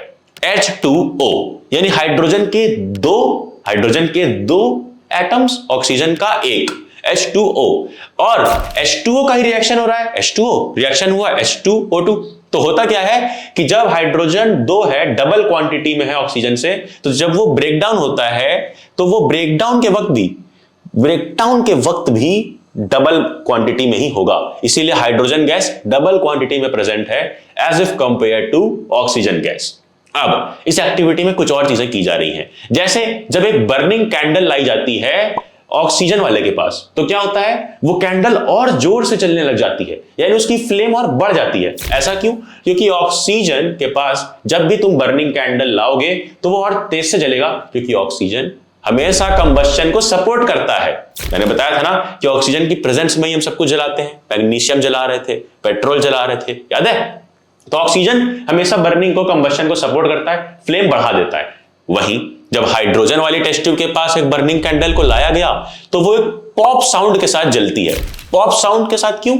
क्योंकि हाइड्रोजन उतना ज्यादा सपोर्ट बर्निंग को नहीं करता है, और हाइड्रोजन एक सैचुरेटेड कंपाउंड है, तो यहां पर ब्लू फ्लेम रहता है पॉप साउंड के साथ, और ये ऑक्सीजन अपना अनसैचुरेटेड है, तो यहां पे येलो फ्लेम रहता है और फ्लेम बहुत ही बढ़ जाता है, बहुत ही ज्यादा वॉल्यूम में रहता है। तो बस इतना ही था इस एक्टिविटी में। और अगर बात करें इलेक्ट्रोलाइटिक डिकम्पोजिशन का, तो यही था इलेक्ट्रोलाइटिक डिकम्पोजिशन, जहां पर H2O में जब इलेक्ट्रिसिटी पास करो तो H2 गैस, ऑक्सीजन गैस निकलती है। Now moving on to the third part which is photolytic decomposition. Photolytic, photo खींचनी है क्या? समझ लो। फोटोलिटिक डिकम्पोजिशन, फोटो मीन्स होता है साइंस की भाषा में लाइट, रोशनी, जो कि तुम्हारी जिंदगी में अभी खैर है नहीं, काफी डार्क जीवन है, बट इधर ध्यान दे दो, प्लीज ध्यान दो, वरना और डार्क जीवन हो जाएगा। Believe me. क्या होता है फोटोलिटिक डिकम्पोजिशन? कि जब डिकम्पोजिशन लाइट की प्रेजेंस में हो, सनलाइट की प्रेजेंस में, जब हम धूप में यानी सनलाइट में रख देते हैं सिल्वर क्लोराइड को यानी AgCl को, तो वो ब्रेक डाउन हो जाता है सिल्वर में और क्लोराइड गैस में। उसी तरह से जब हम धूप में रख देते हैं सिल्वर ब्रोमाइड को यानी AgBr को, तो ये क्या ब्रेकडाउन होता है? ये ब्रेकडाउन हो जाता है सिल्वर Ag में और Br2 गैस में। यानी जब भी हम ये हैलाइड्स को, हैलाइड्स मतलब हैलोजेंट्स जो होते हैं, उनका जो सिल्वर के साथ कंपाउंड बन रहा है, चाहे वो क्लोरीन हो, ब्रोमीन हो, कोई और हैलोजन हो, उसको जब हम सनलाइट में रख रहे हैं तो वो क्या बन रहा है? वो बन रहा है वो मेटल, और वो गैस रिलीज हो जा रही है, यानी ब्रेकडाउन हो जा रहा है, डिकम्पोज हो जा रहा है। किसकी प्रेजेंस में? लाइट की प्रेजेंस में। इसलिए इसको बोलते हैं फोटोलिटिक डिकम्पोजिशन। एंड याद रखना कि ये दोनों रिएक्शन, AgCl वाली, AgBr वाली, ये दोनों रिएक्शन काम आती है ब्लैक एंड व्हाइट फोटोग्राफी में। यार अब तक हमने बहुत बड़ा पोर्शन इस चैप्टर का कंप्लीट कर लिया है, बट उसको रिप्लाई बाद में कर देना, अभी इधर फोकस करो, क्योंकि एक बहुत इंपॉर्टेंट टाइप पे आ चुके हैं विच इज डिस्प्लेसमेंट रिएक्शन, जो उसके रिप्लाई से ही रिलेटेड है। आके समझो इधर। देखो मेरे साथ क्या हुआ था, क्लास 10th में ही में जो मेरी स्टोरी थी आस्था वाली, वो आस्था मुझे क्यों नहीं मिली? क्योंकि उसको क्लास 11th के बंदे ने इंप्रेस कर लिया। अब ये क्यों हुआ? ये हम डिस्प्लेसमेंट रिएक्शन से समझ सकते हैं, बट उसको समझने के लिए एक्टिविटी समझ लो। इस एक्टिविटी में क्या हो रहा है, हम ले रहे हैं दो test tube A, test tube B। A में क्या कर रहे हैं? कॉपर सल्फेट, B में भी कॉपर सल्फेट, बट हम ले रहे हैं इनके साथ 3 आयरन नेल्स, एक आयरन नेल और एक टेस्ट ट्यूब ऐसे रखी हुई है, अलग अलग हटा देते हैं। अब इधर देखो, जो एक टेस्ट ट्यूब थी अपनी अगली वाली, उसमें हम जो आयरन नेल्स हैं उसको डाल रहे हैं। अब आयरन नेल्स जब डाल रहे हैं इसमें, थोड़ी देर के लिए वेट कर रहे हैं, फिर कुछ रिएक्शन हो रही है। फिर जब हम देखते हैं तो ये जो अपना टेस्ट ट्यूब था ना, ये टेस्ट ट्यूब का कलर जो ब्लू होता है, टेस्ट ट्यूब में कॉपर सल्फेट था जो कि ब्लू होता है, वो चेंज होकर के ग्रीन हो गया है। एंड जब हम आयरन निकाल करके देखते हैं ना, तो आयरन जब हम कंपेयर करते हैं ओरिजिनल वाले से, तो काफी ज्यादा रस्टेड दिखता है, ब्राउन दिखता है, जबकि वो नॉर्मल है जैसा आयरन का कलर होता है। तो अब ये हुआ क्या यहाँ पर जो ये केमिकल रिएक्शन हुई, इसको अगर हम एक इक्वेशन में लिखें तो वो ये इक्वेशन बनेगी। क्या दिया था हमने? Iron Fe solid plus copper sulphate blue colour, arrow के बाद क्या लिखना है? जो बना अपना प्रोडक्ट बना था, क्या बना था प्रोडक्ट? जल्दी बताओ। आयरन प्लस कॉपर सल्फेट क्या बनेगा जाकर के? Iron sulphate FeSO4 plus copper. देखो यहां पर हुआ क्या ना कि जो CuSO4 था ये ब्लू कलर का था, बट जब रिएक्शन हो गई तो बन गया FeSO4 जो कि ग्रीन कलर का है, और साथ में बना कॉपर, जो कि ऑफ कोर्स सॉलिड है। अब हुआ क्या था इस एक्टिविटी में कि आयरन ने रस्ट हो चुकी थी और कलर चेंज हुआ था। ये कलर चेंज इंपॉर्टेंट है, बस इतना याद रखो, CuSO4 ब्लू, FeSO4 ग्रीन। ठीक है, ओके। अब एक इंपॉर्टेंट बात कि ये जो डिस्प्लेसमेंट हुआ भैया, ये जो आपने लिख करके बता दिया कि Fe प्लस CuSO4 उसके बाद हो गया FeSO4 प्लस कॉपर, ये हमें कैसे पता चलेगा? तो इसके लिए है रिएक्टिविटी सीरीज। ये इतनी बड़ी सीरीज कैसे याद होगी?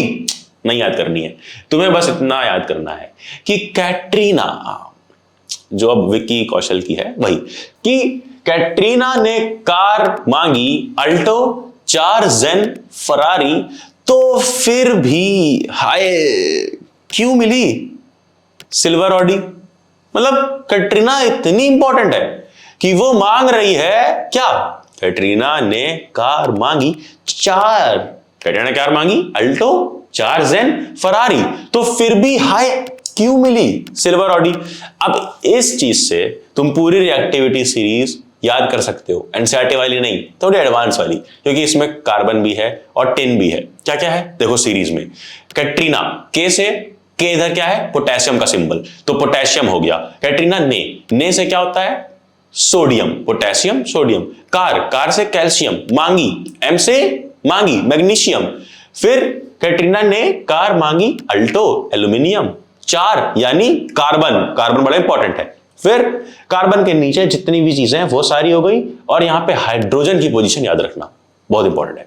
अब आ जाओ इस रिएक्शन पे। यही रिएक्शन समझ रहे थे ना कि भैया यहां पर Fe प्लस CuSO4 लिखा है, तो रिएक्शन कैसे हुई? क्योंकि हमने अभी जो रिएक्टिविटी सीरीज देखी ना, ये रिएक्टिविटी सीरीज बिल्कुल तुम्हारी क्लासेस की तरीके है। ऊपर वाले जो ऊपर है वो क्लास 12th के, 11th के, 10th के ऐसे सीनियर स्टूडेंट्स हैं, नीचे तुम हो 10th वाले, 9th वाले। तो जब मैं 10th में था ना, तो आस्था को 11th वाले ने चुरा लिया। क्यों? क्योंकि वो सीनियर था, उसके पास ज्यादा पावर्स थी। उसी तरीके से जो रिएक्टिविटी सीरीज में ऊपर वाले एलिमेंट्स हैं, इनमें ज्यादा पावर है, ये नीचे वाले को लात मार के, धक्के मार के भगा सकते हैं कि निकल यहां से, पहली फुर्सत में निकल यहां से। और वही हुआ जब यहां पे आयरन प्लस CuSO4 हुआ, तो आयरन कॉपर से ज्यादा रिएक्टिव है, क्योंकि वो रिएक्टिविटी सीरीज में ऊपर है, हमें दिख रहा है, तो उसने लात मारा, कॉपर को अलग कर दिया और FeSO4 बन गया। सिमिलरली उसी तरीके से जिंक ने भी इस रिएक्शन में लात मारी, और लेड ने, यानी Pb ने, लेड ने इस रिएक्शन में लात मारी। और कौन लात मार सकता है? जो रिएक्टिविटी सीरीज में ऊपर है वही नीचे वाले को लात मार सकता है। यही है अपनी डिस्प्लेसमेंट रिएक्शन, कि जो ऊपर वाला है वो नीचे वाले को डिस्प्लेस कर देगा। अब इसका बड़ा भाई डबल डिस्प्लेसमेंट रिएक्शन क्या होता है इसमें? देखो, जो मैंने तुम्हें एक टेबल दिखाई थी ना, कैटायंस की, एनायंस की। कैटायंस मतलब पॉजिटिव आयंस, एनायंस मतलब नेगेटिव आयंस, जो 9th में थी तुम्हारे। तो अब उसी टेबल में जो कैटायंस एनायंस थे ना, उन्हीं का एक्सचेंज हो जाता है रिएक्टेंट्स के बीच। पता है कुछ समझ में नहीं आ रहा है? अच्छा चलो ये बताओ, यहां पर अगर मैं लिख दूं BaCl2 यानी बैरियम क्लोराइड, इसमें पॉजिटिव आयन क्या है, मतलब कैटायन क्या है, और नेगेटिव आयन क्या है, मतलब एनायन क्या है? तो BaCl2 में Ba+2 यानी बैरियम आयन हम सबको पता है एक पॉजिटिव आयन है, यानी कैटायन है। Ba+2 लिख लिया। अब वही जो Cl- है वो एक नेगेटिव आयन है। अगर उसी तरह से मैं लिख दूं Na2SO4, तो अब यहां पर क्या पॉजिटिव है क्या नेगेटिव है? Na+ सबको पता है सोडियम आयन पॉजिटिव है, और SO4 2- सल्फेट आयन सबको पता है नेगेटिव आयन है। अब अगर तुम्हें इतना पता है कि पॉजिटिव क्या है नेगेटिव क्या है, तो डबल डिस्प्लेसमेंट रिएक्शन में सिंपली पॉजिटिव नेगेटिव आयंस का, यानी कैटायंस एनायंस का एक्सचेंज हो जाता है। इसका कैटायन उसके पास, उसका कैटायन इसके पास। अब इसका कैटायन BaCl2 का कैटायन क्या है? Barium plus. अब Ba+ चला जाएगा उधर, यानी उसके एनायन के पास पॉजिटिव है, तो नेगेटिव के पास जाएगा SO4 के पास, और बना लेगा BaSO4 बैरियम सल्फेट। उसी तरीके से जो हमारा दूसरे वाले का कैटायन है सोडियम आयन, वो इसके नेगेटिव यानी क्लोराइड आयन के साथ कंबाइन कर लेगा और बन जाएगा NaCl। अब इसी को हम बोलते हैं डबल डिस्प्लेसमेंट रिएक्शन। इसी का एक और एग्जांपल देखो, जो हमने एक्टिविटी 1.2 छोड़ रखी थी ना, इसीलिए, क्योंकि उसमें हुआ क्या था, उस एक्टिविटी में तुम्हारा लेड नाइट्रेट रिएक्ट कर रहा है पोटेशियम आयोडाइड के साथ, यहां पर पॉजिटिव नेगेटिव आपस में मैच करा दो, इंटरचेंज करा दो बस, तो क्या बन जाएगा, इधर साइड में बन जाता है लेड आयोडाइड PbI2, जो कि एक येलो कलर का प्रेसिपिटेट है, प्रेसिपिटेट तुम्हें ऑलरेडी पता ही है, और साथ में बनता है पोटेशियम नाइट्रेट। समझ गए? याद रखना डबल डिस्प्लेसमेंट में सिर्फ एक्सचेंज होता है। नाउ अपना अगला reaction which is redox reaction. Redox reaction तुम्हारे इस पूरे चैप्टर का सबसे इंपॉर्टेंट पार्ट है, क्योंकि यहीं से सबसे ज्यादा क्वेश्चन आएंगे, और अगर सिर्फ एक क्वेश्चन भी इस चैप्टर से आया एग्जाम में तो वो इसी टॉपिक से आएगा। क्यों? क्योंकि रेड ऑक्स, नहीं, लाल बैल नहीं, बिल्कुल भी नहीं। रेड ऑक्स का मतलब होता है, रेड मतलब रिडक्शन और ऑक्स मतलब ऑक्सीडेशन, यानी रिडॉक्स रिएक्शन दो रिएक्शन से मिलकर बनी होती है, एक रिडक्शन एक ऑक्सीडेशन। दोनों बिल्कुल अपोजिट हैं, दूसरे के बिल्कुल अलग अलग हैं। जैसे कॉम्बिनेशन और डिकम्पोजिशन बिल्कुल अलग था, वैसे ही ऑक्सीडेशन और रिडक्शन बिल्कुल अलग है। कैसे? आओ समझते हैं। जब भी ऑक्सीजन ऐड होगा उसको बोलते हैं ऑक्सीडेशन। ऑक्सीजन ऐड, ऑक्सीडेशन नाम से क्लियर है। तो जब ऑक्सीजन ऐड हो रहा है तो इसका बिल्कुल ऑपोजिट क्या होगा, ऑक्सीजन सब्सट्रैक्ट। ऑक्सीजन कहीं पर माइनस हो जाए तो वो क्या हो जाता है, रिडक्शन।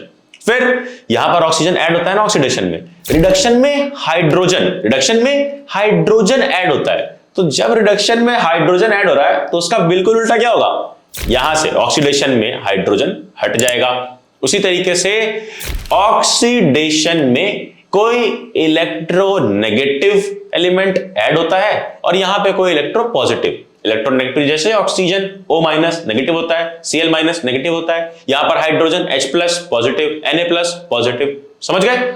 ये बेसिक डिफरेंस है ऑक्सीडेशन और रिडक्शन में। अब याद रखना ऑक्सीडेशन रिडक्शन एक साथ होते हैं, एक ही रिएक्शन में होते हैं, इसलिए इसको बोलते हैं रिडॉक्स रिएक्शन। नहीं समझ में आ रहा है? कुछ नहीं समझ में आ रहा है? शांति शांति। ये देखो, ये एग्जाम्पल देखो, यहां पर क्या हुआ है, कॉपर प्लस ऑक्सीजन, मतलब क्या है भैया यहां पे, यार मैंने बताया था ना कि जब कोई एक सिंगल चीज हो उसके साथ ऑक्सीजन हो, जैसे Mg+O2 था, उसका मतलब क्या होता है कि ऑक्सीजन की प्रेजेंस में उसको जलाया जा रहा है। बस यहां पर भी वही हो रहा है, कॉपर को ऑक्सीजन की प्रेजेंस में जलाया जा रहा है, बन रहा है कॉपर ऑक्साइड विच CuO। और याद रखना कि ये जो CuO बना, Cu+O2 बना क्या, CuO। यहां पर हमें बताना है कि ऑक्सीडेशन हुआ या रिडक्शन हुआ है। देखो ध्यान से देखो, रिएक्टेंट वाली साइड में क्या है, कॉपर। कॉपर रिएक्टेंट साइड पे था, बट जब प्रोडक्ट साइड पे है तो क्या है, CuO, यानी कॉपर में ऑक्सीजन ऐड हो गया है। तो क्या हुआ है, कॉपर का ऑक्सीडेशन हुआ है। मैंने बोला था ना कि जब किसी चीज में ऑक्सीजन ऐड हो जाता है तो वो ऑक्सीडेशन, तो यहां पे क्या हो रहा है, कॉपर का ऑक्सीडेशन हो रहा है। बट अब इसी CuO को जब हम पास करा दें हाइड्रोजन गैस, जब CuO के साथ हाइड्रोजन गैस पास करा दें, हीट दे दें, तो क्या होता है, CuO+H2 लिखो, हीट, तो क्या बन जाता है, बन जाता है कॉपर प्लस वाटर, यानी Cu+H2O। अब चलो चलो खुद से बताओ कि यहां पर ऑक्सीडेशन है, रिडक्शन है, क्या है, क्या ऑक्सीडाइज हो रहा है, क्या रिड्यूस हो रहा है, जल्दी बताओ। देखो ध्यान से देखो, एक एक रिएक्टेंट को पकड़ना है। पहला रिएक्टेंट क्या था, कॉपर ऑक्साइड CuO। अब CuO को रिएक्टेंट साइड में देखो क्या हुआ है, CuO से बन चुका है कॉपर, सिंपल कॉपर, मतलब कि ऑक्सीजन हट गया। और मैंने क्या बोला था कि ऑक्सीजन हटने का मतलब क्या है, ये ऑक्सीजन हटने का मतलब है रिडक्शन। ऑक्सीडेशन का बिल्कुल ऑपोजिट रिडक्शन, ठीक है। ऑक्सीजन हट गया मतलब कॉपर ऑक्साइड का रिडक्शन हो चुका है। वहीं पहला रिएक्टेंट कॉपर ऑक्साइड था, दूसरा रिएक्टेंट क्या था, दूसरा रिएक्टेंट भी देखना पड़ेगा। कॉपर ऑक्साइड के साथ था हाइड्रोजन। अब हाइड्रोजन का क्या हुआ है इस साइड पे, इस साइड पे जब तुम देखोगे तो पता चलेगा हाइड्रोजन बन चुका है वाटर H2O, यानी हाइड्रोजन में ऐड हो गया है ऑक्सीजन। और वो मैटर नहीं करता कि हाइड्रोजन है, किसी भी चीज में ऑक्सीजन ऐड हो तो वो ऑक्सीडेशन होगा। मतलब ऑक्सीजन ऐड होने का मतलब ऑक्सीडेशन, हाइड्रोजन का हो गया है ऑक्सीडेशन और कॉपर ऑक्साइड का हो गया है क्या क्या, रिडक्शन। नाउ सबसे बढ़िया और मजेदार चीज कि तुम्हें एग्जाम में पूछा जाएगी चार चीजें, नहीं चार बॉटल वोट का नहीं, चार चीजें। फर्स्ट ऑक्सीडेशन किसका हुआ है, दूसरा रिडक्शन किसका हुआ है, तीसरा ऑक्सीडाइजिंग एजेंट क्या है, चौथा रिड्यूसिंग एजेंट क्या है। खैर भूल जाओ सब कुछ, ये बताओ एजेंट क्या होता है। एजेंट जो तुम्हारा कोई काम करने में मदद करे, ठीक है। जैसे हर क्लास की एक लड़की होती है जो मदद करवाती है रिलेशनशिप्स में, तो वो एजेंट अगर हम बोलते हैं ऑक्सीडाइजिंग एजेंट, यानी कि जो ऑक्सीडाइज करवाने में मदद करे, रिड्यूसिंग एजेंट जो रिड्यूस करवाने में मदद करे। अब इतनी ज्यादा हमें कॉम्प्लिकेशंस नहीं पालनी है, इधर आ जाओ। जो भी चीज ऑक्सीडाइज होती है वो होती है रिड्यूसिंग एजेंट, और जो भी चीज रिड्यूस होती है वो होती है ऑक्सीडाइजिंग एजेंट। बस इतनी सी ट्रिक याद रखो। अब क्या इस जो रिएक्शन थी CuO प्लस H2, इसमें क्या ऑक्सीडाइज हो रहा था? क्या ऑक्सीडाइज हो रहा था? यहां पे हाइड्रोजन ऑक्सीडाइज हो रहा था, तो ये क्या कहलाएगा? जो ऑक्सीडाइज हो रहा है वो उल्टा रिड्यूसिंग एजेंट। और क्या रिड्यूस हो रहा था? कॉपर ऑक्साइड, तो कॉपर ऑक्साइड क्या कहलाएगा? Oxidising agent. समझ गए? चलो, नहीं समझ में आया?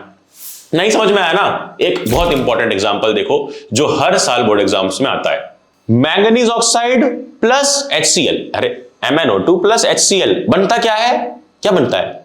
MnCl2 plus H2O plus Cl2, ठीक है। अब यहां पर बताओ कि क्या ऑक्सीडाइज हुआ है, क्या रिड्यूस हुआ है? सबसे पहले तो क्या बोला मैंने? एक एक रिएक्टेंट को उठाना होगा।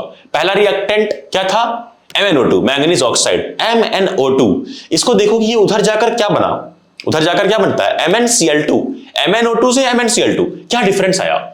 ऑक्सीजन या हाइड्रोजन का कोई डिफरेंस है? हाँ, ऑक्सीजन का डिफरेंस है। MnO2 से MnCl2 हो गया, यानी ऑक्सीजन हट गया, और ऑक्सीजन हटना मतलब रिडक्शन। और उसके साथ पहला रिएक्टेंट देख लिया। दूसरा रिएक्टेंट क्या था उसके साथ? दूसरा रिएक्टेंट था MnO2 के साथ HCl, ठीक है। HCl में क्या है?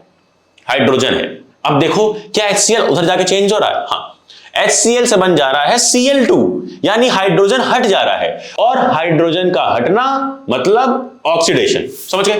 क्लियर? बहुत सिंपल है। अब जरा ये बताओ कि इसमें ऑक्सीडाइजिंग एजेंट क्या है, रिड्यूसिंग एजेंट क्या है? तो जो रिड्यूस हुआ है वो अपना ऑक्सीडाइजिंग एजेंट है, और जो ऑक्सीडाइज हुआ है वो अपना रिड्यूसिंग एजेंट है। Very very very simple. अब तुमने इतने सारे रिएक्शंस पढ़े, combination, decomposition, displacement, double displacement, और एक ये रिडॉक्स रिएक्शन। जरा ये बताओ कि हम कितने बार आइडेंटिफाई करेंगे कौन सा रिएक्शन कैसा है? आइडेंटिफाई करना इजी, मैंने सब कुछ बता दिया है, बट एक चीज याद रखना कि कुछ कुछ रिएक्शन किस रिएक्शंस के अंडर में आती हैं। जैसे जितनी भी डीकंपोजिशन रिएक्शंस होती हैं वो सारी एंडोथर्मिक होती हैं। समझ गए? जितनी भी डीकंपोजिशन है सारी एंडोथर्मिक है।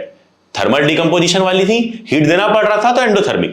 पहला पॉइंट क्लियर? जरूर याद रखना, जितनी भी थर्मल डीकंपोजिशन वाली रिएक्शंस हैं वो एंडोथर्मिक है, बट इसका उल्टा सही नहीं है। समझ रहे हो? जितनी भी थर्मल डीकंपोजिशन है वो एंडोथर्मिक के अंदर आती है, ठीक है। जितनी भी थर्मल डीकंपोजिशन है वो एंडोथर्मिक के अंदर आती है, बट इसका मतलब ये नहीं कि जितनी भी एंडोथर्मिक है वो सारी की सारी थर्मल डीकंपोजिशन ही है। ओके, इसी तरह से एक और रिलेशन याद रखना है कि जितनी भी डिस्प्लेसमेंट रिएक्शंस हैं वो सारी आती हैं किसके अंदर? रिडॉक्स रिएक्शंस के अंदर। यानी जितनी भी डिस्प्लेसमेंट रिएक्शंस होंगी वो सब रिडॉक्स रिएक्शंस होंगी, बट इसका उल्टा गलत है। मतलब हम ये नहीं कह सकते कि सारी रिडॉक्स रिएक्शन डिस्प्लेसमेंट रिएक्शन होगी। समझ गए? ये एसएलसन रीजन में कभी कभी पूछा जाता है, और प्लीज इन दोनों रिलेशंस को याद रखना।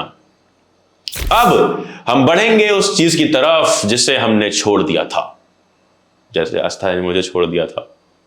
हाँ, बैलेंसिंग इक्वेशंस बैलेंस कैसी करनी है। फाइनली हमारा प्रवचन पहुंच चुका है बैलेंसिंग पर।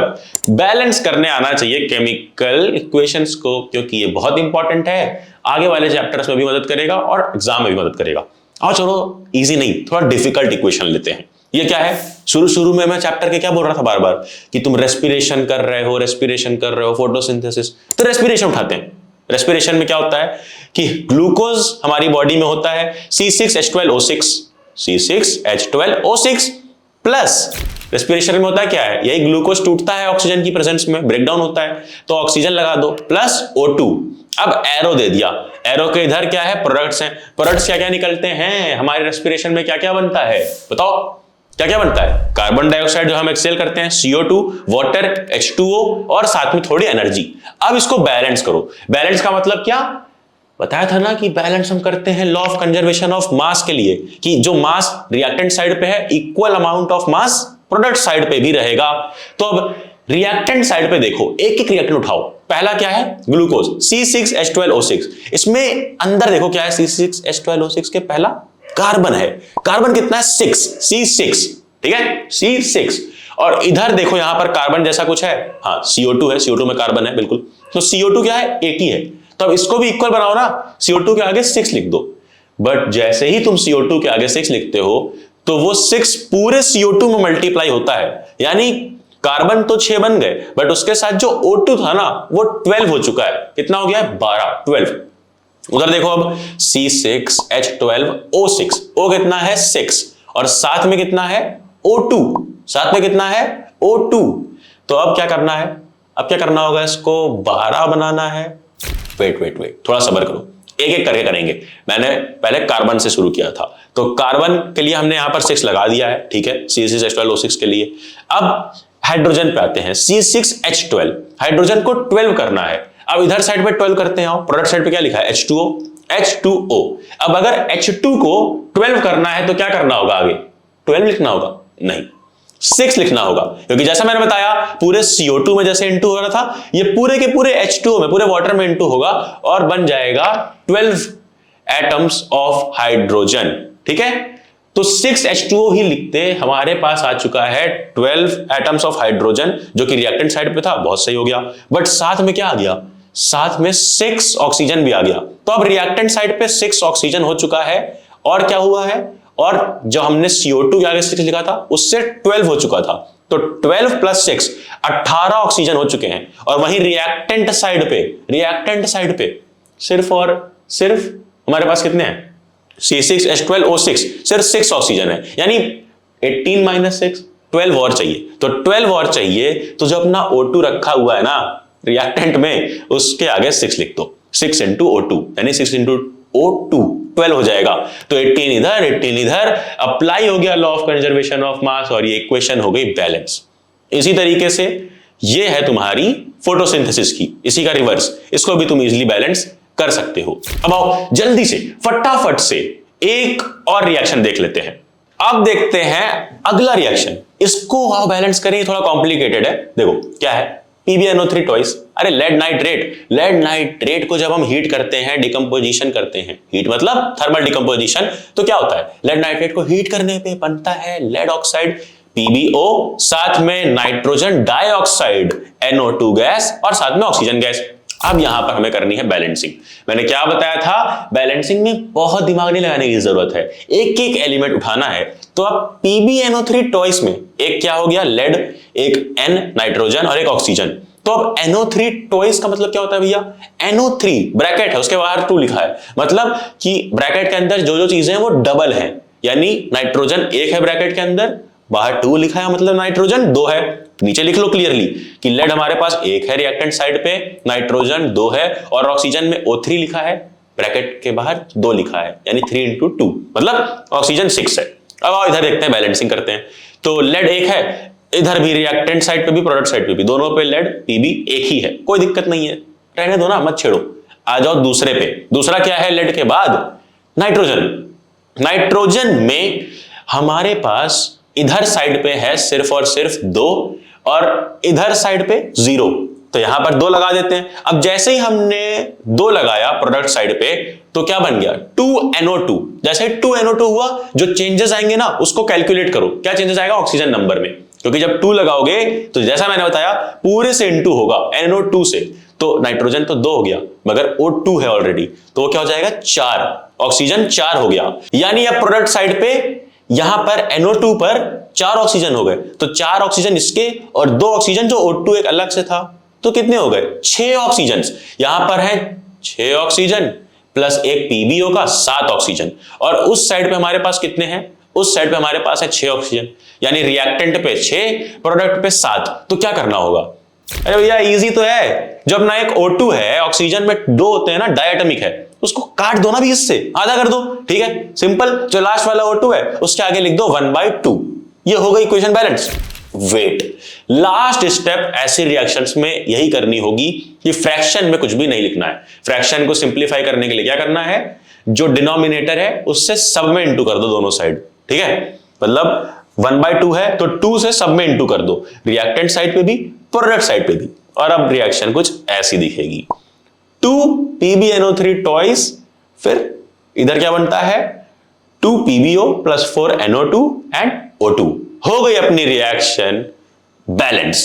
और ऐसी कई सारी इक्वेशंस तुम इजीली अब बैलेंस कर सकते हो, क्योंकि एग्जाम्स में जो क्वेश्चन आएंगे बैलेंसिंग के, वो जो मैंने कराए ना उससे भी इजी रहेंगे, एकदम रद्दी लेवल के क्वेश्चन। कैसे, आओ देख लेते हैं। आओ स्क्रीन पे देखो, ध्यान से देखो।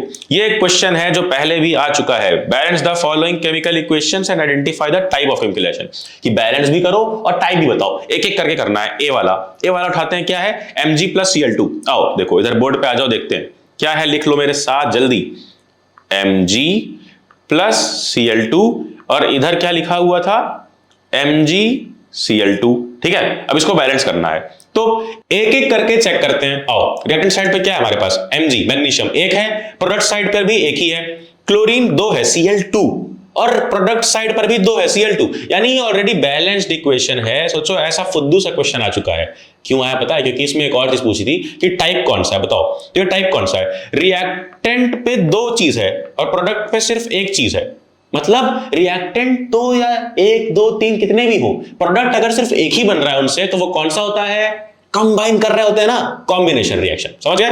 ठीक है, मैं इसको इरेज कर दे रहा हूं यहां पे। अब इसी का बी देखते हैं।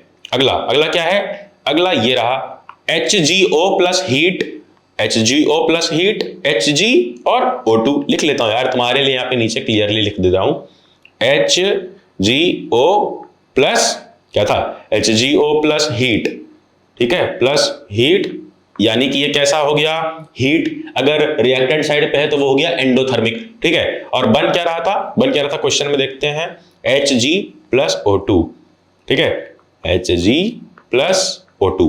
अब आज को बैलेंस करते हैं, एक एक करके उठाओ रिएक्टेंट। अरे एक एक करके क्या, एक ही रिएक्टेंट है जो कि है HgO, ठीक है।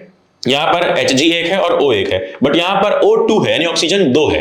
अब ऑक्सीजन 2 है, अगर रिएक्टेंट साइड पे ऑक्सीजन 2 करना है तो हमें क्या करना होगा, यहां पर इसके आगे सिंपली लगा दो 2, ठीक है, सिंपली 2 लगा दो। अब मैंने बताया था कि जब हम 2 लगाते हैं तो ये पूरे में इंटू होता है, यानी यहां पर Hg भी 2 हो गया और यहां पर ऑक्सीजन भी 2 हो गया। ऑक्सीजन 2 हो गया क्योंकि हमें चाहिए था, यहां पर 2 था, बट Hg भी 2 हो गया तो इसको भी 2 करना पड़ेगा। तो बस सिंपली इसके आगे भी सिंपली 2 लिख दो और हो गई हमारी इक्वेशन बिल्कुल बैलेंस। अब ये किस टाइप का है बताओ, ये हीट तो कुछ भी नहीं है ना, इसको तो हम ऐसे भी लिख सकते हैं, इस हीट को तो हम ऐसे भी लिख सकते हैं, एरो दिया, एरो के ऊपर हीट लिख दी, तो मतलब एक रिएक्टेंट एक से ज्यादा प्रोडक्ट्स में टूट रहा है। टूटना मतलब डीकंपोजिशन रिएक्शन, और हीट है मतलब थर्मल डीकंपोजिशन रिएक्शन। अब आओ देखो अगला सी, क्या है सी पार्ट, ये मैंने यहां तुम्हारे लिए लिख दिया है, Na सोडियम + सल्फर क्या बन जाता है Na2S। तो बस क्या है, सोडियम एक है बट यहां पर 2 है, रिएक्टेंट में एक है बट यहां पर 2 है, तो अब यहां 2 है तो इसको भी 2 बना देते हैं। आ जाओ, इसको भी हम बना देते हैं 2। अब चेक करो, हाँ 2 सोडियम है और सल्फर 1 है, 2 सोडियम सल्फर 1, ठीक है, बैलेंस्ड है। बट यहां पर बताना है टाइप कौन सा है, बताओ, ध्यान से देखो टाइप कौन सा है। एक चीज 2 चीज मिलकर के एक ही चीज बन गई, ऑफ कोर्स कॉम्बिनेशन रिएक्शन। अब डी पे आ जाते हैं, यहां नीचे तुम्हारे लिए लिख दिया है डी, TiCl4 + Mg बनता क्या है, Ti + MgCl2। एक एक करके देखो, TiCl4, अब इसमें एक एक चीज निकाल लो जितनी भी चीजें लिखी हुई हैं, जैसे कि Ti और Cl4। अब एक देखते हैं पहले Ti, ठीक है, ये किधर है, एक है इधर भी और इधर भी एक है, ठीक है। Cl4 यानी क्लोरीन 4 है इधर और इधर 2 है, इधर 4 है और इधर 2 है, तो इसको भी हमें 4 बनाना पड़ेगा। 4 बनाने के लिए आगे लिख देंगे 2। अब जब हम 2 लिखते हैं ना, तो मैंने जैसा बताया था ये पूरे में इंटू होता है, यानी Cl2 तो 4 बन गया क्योंकि 2 × 2 4 बन गया, बट उसी के साथ Mg भी 2 बन गया, यानी मैग्नीशियम 2 हो गए। अब मैग्नीशियम जब 2 हो गए, यहां अकेला क्यों छोड़ रखा है, इधर भी 2 कर दो, सिंपली यहां पर क्या करना है, 2 लिख देना है। तो इधर 2 लिख दिया 2Mg, उधर हो गया 4 क्लोरीन, इधर भी बैलेंस उधर भी बैलेंस, सारे चेक कर लो, सारे बैलेंस्ड मिलेंगे। अब बताओ कि ये कौन सा टाइप है, कौन सा टाइप है, जरा याद करो। कुछ टाइप पढ़ाया था कि जब कोई एक नया आदमी आता है, एक तुम्हारा सीनियर आता है और तुमसे तुम्हारी आस्था को छीन के ले जाता है। कैसे? तुम्हें लात मार के। वही हुआ है ना यहाँ पे। TiCl4 था, मैग्नीशियम आया, मैग्नीशियम ने लात मार दिया Ti को, ठीक है, तो यहां बन गया MgCl2 और ये बेचारा अकेला रह गया, यानी डिस्प्लेसमेंट रिएक्शन। अब अगला E पे आ जाओ और F पे, यही लास्ट दो क्वेश्चन है। E calcium oxide plus silicon dioxide यानी CaO प्लस SiO2 CaSiO3, मतलब दो लोग मिलकर कोई एक चीज बनाते हैं तो कॉम्बिनेशन रिएक्शन। बैलेंसिंग देख लेते हैं इसकी, और बैलेंसिंग देख लेते हैं। देखो CaO कैल्शियम, एक करके चेक करो, कैल्शियम एक है, इधर भी एक है। ऑक्सीजन चेक करो, ऑक्सीजन एक है और दो, 1 और 2, 1 + 2 3 है, और इधर भी ऑक्सीजन 3 है, ठीक है, और इधर सिलिकॉन एक है, इधर भी एक है, तो ये भी बैलेंस है। अगला F, H2O2 जब टूटता है H2O और ऑक्सीजन में तो क्या होता है बताओ। यहां पर टूटना है, टूटने का मतलब ही क्या है, जब एक चीज दो लोगों में बढ़ जा रही है तो वो डिकम्पोजिशन रिएक्शन है। बस सिंपल सा ये बता दो कि इसमें बैलेंसिंग कैसे होगी, कैसे होगी। अरे यार देखो ना, H2 हाइड्रोजन 2 है, इधर भी 2 है, सही है, चंगा है जी। तो अब यहां पर हमने देखा कि ऑक्सीजन 1 है, यहां पर 2 है, यानी टोटल 3 है। इधर भी 3 कैसे बनाए, आओ देखते हैं। देखो इसको इरेज कर देता हूं। यहां पर हमें अगर 3 बनाना है तो सिंपली एक काम करना होगा, या तो हम इसको 3 जो है इसको भी 3 कर दें, या तो हम एक चीज ये कर सकते हैं दूसरी कि इधर कितना है ऑक्सीजन, इधर 2 है, तो इस साइड को भी 2 कर दें। हमें बस इक्वल करने से मतलब है। 3 वाला तो मुश्किल लग रहा है, 2 वाला करते हैं। आओ 2 कैसे होगा, आओ देखो यहां पर हमें एक सिंपल सी चीज करनी होगी जो कि है हाफ से इनटू, ठीक है। ऑक्सीजन 2 था, हाफ से इनटू कर दिया, यानी कि हमने सिर्फ एक ले लिया, यानी कि एक ऑक्सीजन ले लिया, और यहां भी एक था, O + O बन गया O2, जो इधर भी O2 है। बट जैसा मैंने बताया था पहले ही कि कभी भी हम फ्रैक्शन में नहीं लिखते हैं, तो इसमें क्या करेंगे, इस पूरी इक्वेशन का जो डिनोमिनेटर है, यानी कि जो यहां पर 2 है, सब में 2 से इनटू कर देंगे, यानी इधर भी 2 लग गया, इधर भी 2 और इधर भी 2 से इनटू, 2 कट जाएगा। तो फाइनल इक्वेशन क्या आएगी अपनी, फाइनल इक्वेशन कुछ इस तरह से तुम्हारी दिखेगी, यहां पर 2, यहां पर 2। अब चेक कर लो फाइनली बैलेंस है कि नहीं। 2H2 यानी 4 हाइड्रोजन, ठीक है, 4 हाइड्रोजन है, और 2O2 यानी 4 ऑक्सीजन, तो 2 × O, 2 ऑक्सीजन ये और 2 ये, यानी 4 ऑक्सीजन इधर भी 4 उधर भी। अपनी इक्वेशन है बैलेंस। और कौन सा टाइप था ये, डिकम्पोजिशन रिएक्शन। अब आओ फटाफट से ये इक्वेशन देख लेते हैं ऑक्सीडाइजिंग एजेंट वाला, क्योंकि ये आ सकता है, काफी बार आता भी है कि identify the oxidising agent in the following reactions. ये सारी रिएक्शन में करना है, डरो मत यार, डरो मत। पहला Pb3O4, थोड़ा जूम कर दूं तुम्हारे लिए, आ जाओ। Pb3O4 + 8HCl बन रहा है PbCl2, Cl2 और वाटर। अब बताओ ऑक्सीडाइजिंग एजेंट क्या है। मैंने क्या बताया था, ऑक्सीडाइजिंग एजेंट क्या होता है, जो रिड्यूस होता है। तो जो भी रिड्यूस हो रहा होगा वही तुम्हारा ऑक्सीडाइजिंग एजेंट है। तो हमें ढूंढना क्या है, जो रिड्यूस हो रहा है। जो रिड्यूस होता है वो ऑक्सीडाइजिंग एजेंट, और जो ऑक्सीडाइज होता है वो रिड्यूसिंग एजेंट। तो इन सब में हमें यही ढूंढना है कि क्या रिड्यूस हो रहा है। तो देखते हैं पहले वाले में Pb3O4, ठीक है, इसमें ऑक्सीजन अटैच है। अब क्या इससे ऑक्सीजन हट गया है इधर, जी हां, PbCl2 बन गया, ऑक्सीजन हट गया है, मतलब ये रिड्यूस हो रहा है। ऑक्सीजन का हटना मतलब रिड्यूस होना, और रिड्यूस हो रहा है मतलब यही है ऑक्सीडाइजिंग एजेंट। पहला क्वेश्चन हो गया। दूसरा 2Mg + O2 MgO, ठीक है। अब इसमें बताओ कि क्या रिड्यूस हो रहा है, यही पता करना है ना, क्या रिड्यूस हो रहा है। यहां पर जरा अगर तुम ध्यान दोगे तो होता क्या इस रिएक्शन में कि मैग्नीशियम में ऑक्सीजन ऐड हो रहा है, MgO बन जा रहा है। ऑक्सीजन ऐड होने का मतलब ऑक्सीडेशन होना, और जो ऑक्सीडेशन होता है वो रिड्यूसिंग एजेंट होता है। यानी यहां पर किसका ऑक्सीडेशन हो रहा है, मैग्नीशियम का, तो यानी मैग्नीशियम क्या है, एक रिड्यूसिंग एजेंट है। तो अपने पास बचता है सिर्फ ऑक्सीजन, हमें ऑक्सीजन बचता है, और ऑक्सीजन ही है हमारा ऑक्सीडाइजिंग एजेंट जो हमें चाहिए था। एक लॉजिक ये हो गया, और एक दूसरा लॉजिक ये होता है जो मैंने तुम्हें पढ़ाया भी था इसी वीडियो में, कि जब भी कोई इलेक्ट्रोपॉजिटिव एलिमेंट ऐड होता है तो वो हो जाता है क्या, जब इलेक्ट्रोपॉजिटिव ऐड होता है तो वो हो जाता है रिडक्शन, हमें वही चाहिए। तो यहां ऑक्सीजन में क्या ऐड हो रहा है, ऑक्सीजन में ऐड हो रहा है मैग्नीशियम, और मैग्नीशियम क्या है, मैग्नीशियम क्या है, Mg2+ इसका आयन बनता है ना। तो मैग्नीशियम एक इलेक्ट्रोपॉजिटिव आयन है, एलिमेंट है, और यही ऐड हो रहा है ऑक्सीजन में, इसलिए क्या है, इसीलिए O2 यहां पर क्या है, ऑक्सीडाइजिंग एजेंट। समझ गए। चलो देखो CuSO4 प्लस जिंक क्या बन रहा है, कॉपर प्लस ZnSO4। ये रिएक्शन हमने देख रखी है। अब देखो हमने जैसे पहले वाले रिएक्शन में देखा कि अगर एक से नहीं हो रहा है तो दोनों देखो कि क्या ऑक्सीडाइज हो रहा है क्या रिड्यूस हो रहा है। यहां पर दोनों देखते हैं। चलो CuSO4 और जिंक, देखो CuSO4 बन जा रहा है Cu कॉपर, यानी ऑक्सीजन हट जा रहा है। CuSO4 में ऑक्सीजन अटैच था कॉपर के पास, बट अब कॉपर अकेला हो गया है, ऑक्सीजन हट गया है, यानी ये रिड्यूस हो रहा है। वहीं पर जो जिंक है, जिंक क्या हो जा रहा है, ZnSO4 बन जा रहा है, ऑक्सीजन ऐड हो जा रहा है। तो जिंक में ऑक्सीजन ऐड हो रहा है मतलब ऑक्सीडेशन, और कॉपर सल्फेट से, कॉपर सल्फेट से ऑक्सीजन हट गया, कॉपर सल्फेट से ऑक्सीजन हट गया मतलब ये रिड्यूस हो गया, और जो रिड्यूस हो गया वही अपना ऑक्सीडाइजिंग एजेंट है। तो कॉपर सल्फेट अपना ऑक्सीडाइजिंग एजेंट है। अब डी, V2O5 प्लस 5 कैल्शियम, यह बनता है 2V प्लस 5 कैल्शियम ऑक्साइड। समझ गए? ये 5 इसलिए कि बैलेंस रहा इक्वेशन। देखो यहां पर क्या है, V2O5, इस कंपाउंड में ऑक्सीजन है ना, बट यहां पर ये देखो अकेला हो गया, यानी ऑक्सीजन हटा, ऑक्सीजन हटा मतलब रिड्यूस हुआ, और ऑक्सीजन हटा जिससे जो रिड्यूस हुआ वही ऑक्सीडाइजिंग एजेंट है। तो यहां पर आंसर है V2O5। फिर अगला Fe plus 4H2O, Fe3O4 plus hydrogen. यहां पे क्या हो रहा है, आयरन रिएक्ट करता है वाटर से, ठीक है, और यहां पर आयरन को मिल जाता है ऑक्सीजन, जिसको ऑक्सीजन मिल गया वो ऑक्सीडाइज हो गया। हमें क्या पता करना है कि रिड्यूस क्या हो रहा है। तो एक बार वाटर को देखो, वाटर में से ऑक्सीजन निकल जा रहा है और इधर क्या बच रहा है, सिर्फ हाइड्रोजन। तो मतलब वाटर हमारा रिड्यूस हो रहा है, इसीलिए ये है oxidising agent. FCuO plus H2, यहां पर क्या है जो रिड्यूस हो रहा है, पता करो। यहां पर CuO था, इससे बन गया Cu, यानी ऑक्सीजन हट गया, तो CuO ही अपना है ऑक्सीडाइजिंग एजेंट। हो गया ये क्वेश्चन स्वाहा। अब ये है अपना लास्ट क्वेश्चन, ध्यान से देखना, ठीक है, क्योंकि रिडॉक्स से ही क्वेश्चन आता है, मैंने जैसे तुमसे प्रॉमिस किया था। जैसे ऑक्सीडाइजिंग ढूंढा, अब यहां देखना है रिड्यूसिंग एजेंट। तो रिड्यूसिंग एजेंट मतलब क्या, पहले ही लिख लो।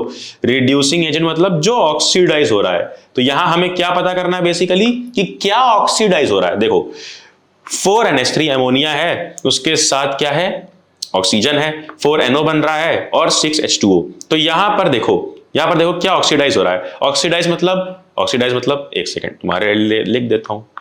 ऑक्सीडाइज मतलब दो चीज, या तो ऑक्सीजन ऐड हो जाए या तो हाइड्रोजन रिमूव हो जाए। तो अब यहां पर आओ, चलो देखते हैं पहले वाले में। यहां पर 4NH3, अब ये NH3 जब इधर जाता है तो NO बन जाता है, यानी हाइड्रोजन हट जा रहा है, और हाइड्रोजन हट जा रहा है मतलब यही ऑक्सीडाइज हो रहा है, और अगर NH3 ही ऑक्सीडाइज हो रहा है तो यही अपना रिड्यूसिंग एजेंट है। ठीक है, पहला हो गया क्लियर। दूसरा H2O प्लस फ्लोरीन, HF और HOF बनता है। अब यहां पर बताओ, यहां पर देखो कि क्या रिड्यूस हो रहा है। H2O, वाटर में हाइड्रोजन भी है, ऑक्सीजन भी है। फ्लोरीन देख लेते हैं और क्लियर रहेगा। फ्लोरीन में क्या हो रहा है, हाइड्रोजन ऐड हो जा रहा है। जिसमें हाइड्रोजन ऐड होता है वो तो रिडक्शन है, तो ऑक्सीडेशन किसका हो रहा है, H2O का। H2O का ऑक्सीडेशन मतलब H2O ही अपना रिड्यूसिंग एजेंट। समझ गए, H2O। अब C देखो, Fe2O3 प्लस 3CO, ये बनता है Fe plus 3CO2। Fe2O3 plus 3CO, यहां बताओ, ध्यान से बताओ, देखो कि क्या हमारा ऑक्सीडाइज हो रहा है, बताओ। Fe2O3 था, CO था, Fe2O3 इधर बन गया Fe, यानी ऑक्सीजन हट गया, मतलब ये तो बिल्कुल भी नहीं, ये तो रिड्यूस हो रहा है। जबकि ये 3CO से बन गया 3CO2, यहां ऑक्सीजन हो रहा है ऐड, मतलब ये ऑक्सीडाइज हो रहा है, तो 3CO कार्बन मोनोऑक्साइड ही अपना रिड्यूसिंग एजेंट यहां पर है।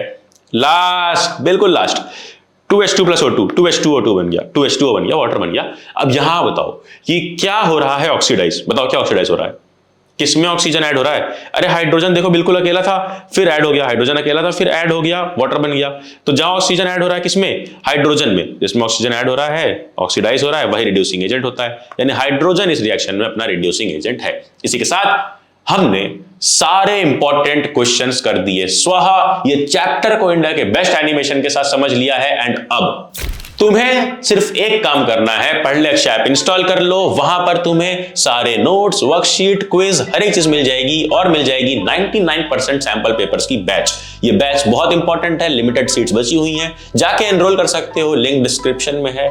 अगली वीडियो बहुत जल्द आने वाली है, तो नोटिफिकेशन ऑन कर लो कि कुछ भी मिस ना हो। टिल देन करना क्या है, जाना, जा पढ़ ले।